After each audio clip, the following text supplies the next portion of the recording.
नमस्कार बच्चों। उम्मीद करता हूँ आप सभी स्वस्थ और सुरक्षित होंगे।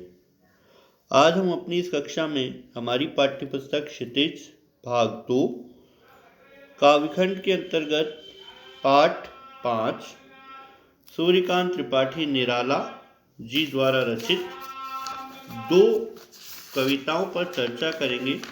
पहली कविता उत्साह तथा दूसरी कविता अट नहीं रही है।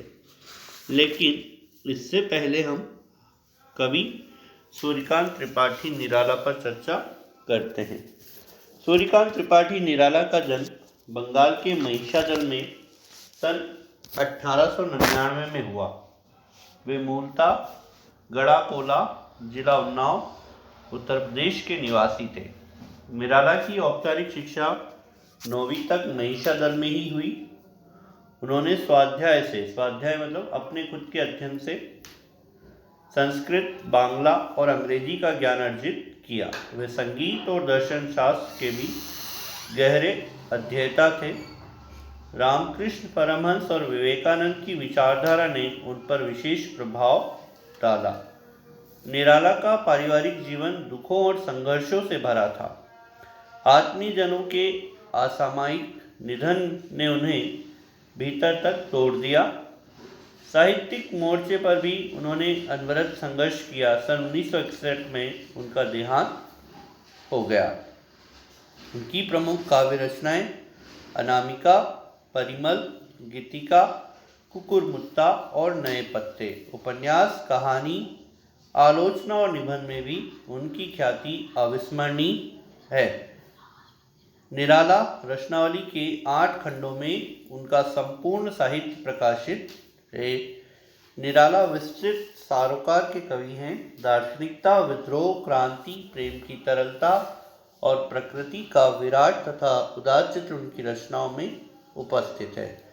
उनके विद्रोही स्वभाव ने कविता के भाव जगत और शिल्प जगत में नए प्रयोगों को संभव कर दिखाया।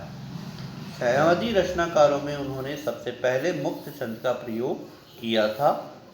शोषित, उपेक्षित और प्रताड़ित जन के प्रति उनकी कविता में जहाँ गहरी सहानुभूति का भाव मिलता है, वहीं शोषक वर्ग और सत्ता के प्रति प्रचंड प्रतिकार का भाव भी दिखाई देता है। पहली कविता हमारी उत्साह, जिस पर हम आज चर्चा करेंगे। पहले हम उसके सार के बारे में बात करते हैं। उत्साह एक आह्वान गीत है। आह्वान का मतलब होता है एक पुकार गीत जो बादल को संबोधित है। बादल निराला जी का प्रिय विषय रहा है। कविता में बादल एक तरफ पीड़ित प्यासे जन की आकांक्षा को पूरा करने वाला है, तो दूसरी तरफ वही बादल नई कल्पना एवं नए अंकुर के लिए विध्वंस, विप्लव और क्रांति चेतना को संभव करने वाला भी है। कवि जीवन को व्यापक और समग्र दृष्टि से देखता है। कविता में ललित, कल्पना और क्रांति चेतना दोनों हैं। सामाजिक क्रांति या बदलाव में साहित्य की भूमिका महत्वपूर्ण है। निराला इसे नवजीवन और नूतन कविता के संदर्भ में देखते हैं। तो चलिए आज हम अपनी पहली कविता उत्साह पर चर्चा करते हैं। लेकिन पहले हम हर कविता के शीर्षक के अर्थ के बारे में चर्चा करते हैं। तो उसी प्रकार जैसा कि यहाँ दिया है उत्साह, उत्साह का मतलब होता है खुशी। तो यहाँ पर पहले देखते हैं हम।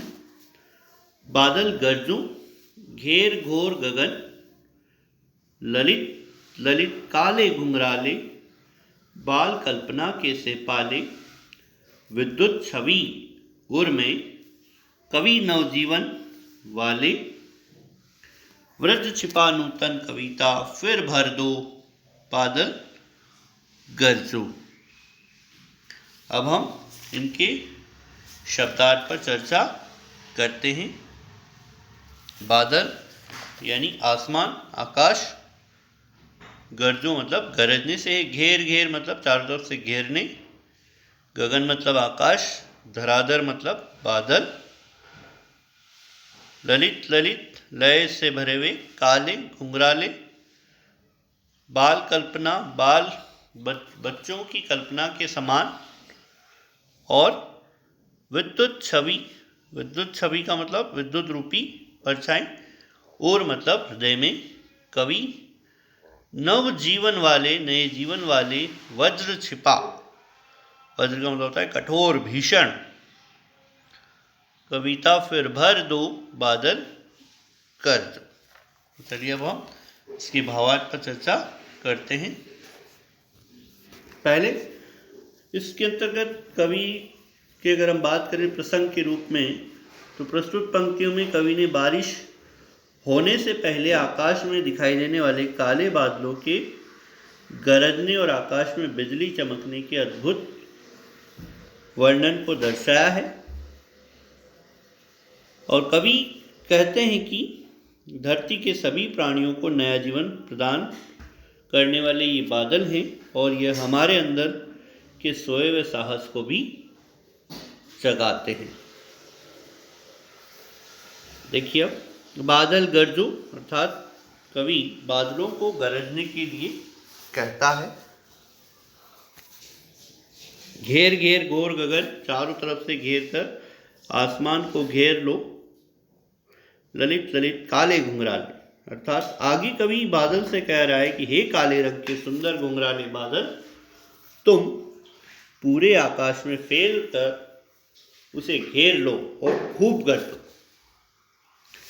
कवि ने यहाँ बादल का मानवीकरण करते हुए उसकी तुलना, आगे देखिए, बाल कल्पना कैसे पाले, विद्युत छवि और में कवि नवजीवन वाले, वज्र छिपा नूतन, कविता फिर भर दो बादल गरजो। अर्थात कवि ने यहाँ बादल का मानवीकरण करते हुए उसकी तुलना एक बच्चे से की है, और जो कि गोल मटोल है और उसके सिर पर घुंघराले एवं काले बाले जो कवि को बहुत प्यारे और सुंदर लगते हैं। तो कवि ने एक छोटे से बच्चे के बालों की तुलना उस बादलों से की है।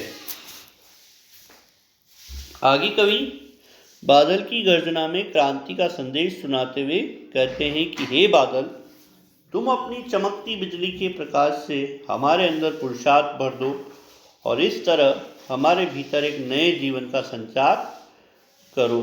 बादल में वर्षा की सहायता से धरती पर नया जीवन उत्पन्न करने की शक्ति होती है, इसलिए कवि बादल को एक कवि की संज्ञा देते हुए उसे एक नई कविता की रचना करने को कहता है। यह जो कविता है इसके अंदर दो भावार्थ छिपे हुए हैं, एक साधारण और एक विशेष अर्थ।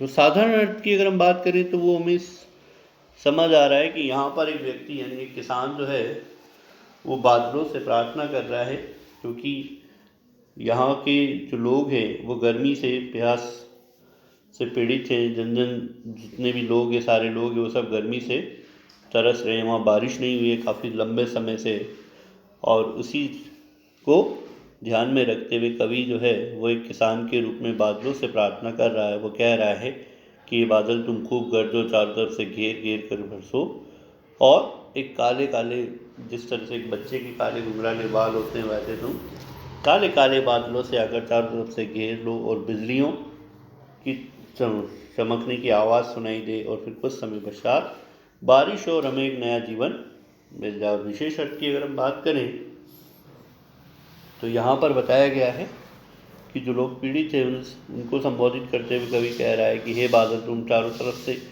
घेर लो और घेर कर हमें बारिश प्रदान करो और हमारे जीवन में नया जीवन भर दो। इस तरह की बातें वो कह रहा है।